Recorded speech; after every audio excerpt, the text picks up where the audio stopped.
Assalamualaikum warahmatullahi wabarakatuh. Saya Kurniasi dari 2C PBSI FKIP Unsika akan mengapresiasi kumpulan cerpen yang berjudul Mata yang Enak Dipandang karya Ahmad Tohari. Oke, langsung simak aja videonya.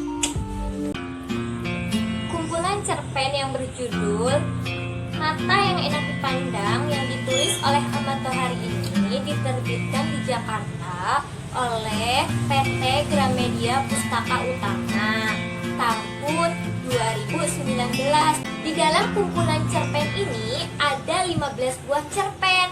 Yang pertama ada Mata yang Enak Dipandang, yang kedua Bila Iblis Ada di Rumah Kami, ketiga Penipu, yang keempat, yang keempat ada Daruan, kelima ada Warung Penajem, keenam ada Paman Doblo Merobek Layang-Layang, ketujuh ada Kang Sarpi Minta Dikebiri, kedelapan itu ada Akhirnya Karsi Menyeberang Jalan, kesembilan ada Sayur Bilang Ketepuk, kesepuluh ada Rusmi Ingin Pulang, dan yang kesebelas ada Dawir, Turah, dan Tokol 12, Harta Gantungan 13, Pemandangan Perut 14, Salam dari Penjaga Langit, dan yang terakhir 15 ada Bulan Kuning Sudah Tenggelam. Nah, selanjutnya yang akan saya apresiasi itu 3 dari 15 cerpen. Yang pertama ada Penipu, yang keempat, yang kedua ada Warung Penajem, dan yang terakhir itu Paman Doblo Merobek Layang-Layang.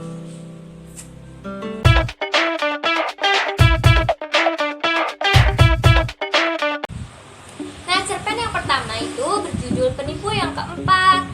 Tokohnya ini tokoh aku di sini sebagai tokoh utamanya, tokoh perempuan dari Banyuwangi sebagai tokoh pendukung, lelaki yang berjualan sebagai tokoh pendukung, dan yang terakhir lelaki dari Cikokol itu sebagai tokoh pendukung. Selanjutnya karakter tokoh. Karakter tokoh aku memiliki watak bermuka dua dengan menggunakan topeng kebaikan. Lalu ada perempuan dari Banyuwangi memiliki watak bermuka dua dengan menggunakan topeng kealiman. Terus ada lelaki yang berjualan memiliki watak bermuka dua dengan menggunakan topeng kepolosan. Dan yang terakhir, tokoh lelaki dari Cikokol memiliki watak bermuka dua dengan menggunakan topeng penderitaan. Selanjutnya ada alur. Nah, cerpen ini memiliki alur campuran. Terus ada penjelasan alur. Penjelasan alur itu ada 5. Yang pertama, pengenalan cerita. Dimulai ketika tokoh aku menceritakan bahwa dirinya telah bertemu dengan 3 orang penipu dalam sehari. Terus yang kedua ada pengungkapan peristiwa. Dimulai ketika tokoh aku mengulas tentang kejadian pertemuannya dengan para penipu yang menggunakan berbagai macam topeng. Terus ada menuju konflik. Dimulai ketika tokoh aku menyusul lelaki dari Cikokol ke arah pasar. Terus puncak konfliknya itu ketika lelaki dari Cikokol ini melancarkan aksi untuk menipu tokoh aku yang kedua kalinya. Terus yang terakhir itu ada penyelesaian. Penyelesaiannya itu ketika lelaki dari Cikokol ini menceritakan tentang latar belakang mengapa dirinya menjadi seorang penipu. Nah, cerpen ini menggunakan sudut pandang orang pertama, tokoh utama. Terus ada bahasa. Pengarang menceritakan cerpen ini dengan detail sehingga mudah dipahami oleh para pembaca. Mencari uang tentunya harus membutuhkan proses, yaitu usaha dan doa. Tentunya dengan usaha yang halal, tidak dengan cara menipu orang lain. Terus tema dari cerpen ini itu jalan cepat mendapat uang.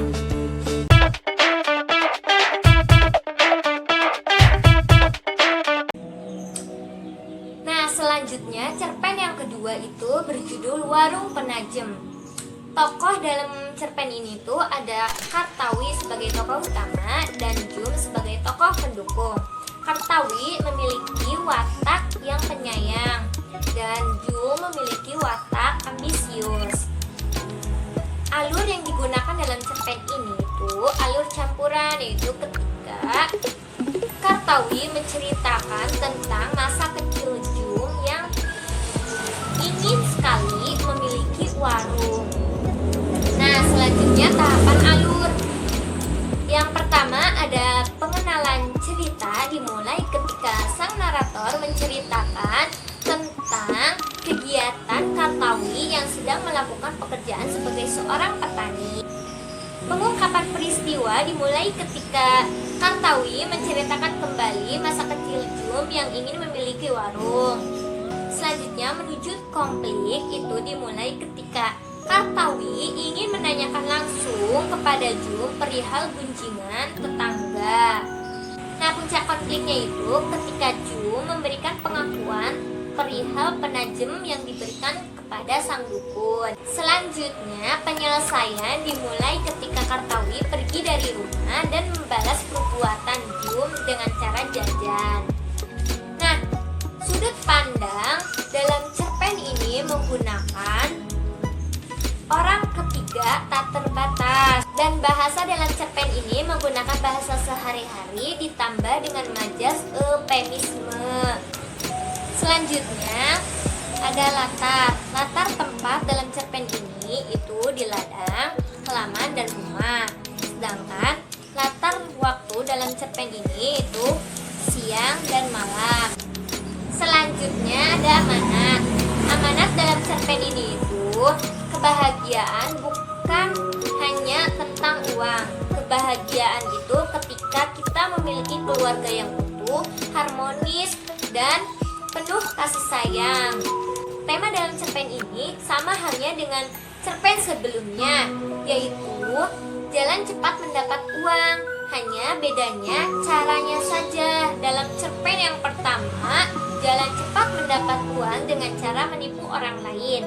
Nah, sedangkan dalam cerpen ini, jalan cepat mendapat uang itu dengan cara menggunakan pelaris.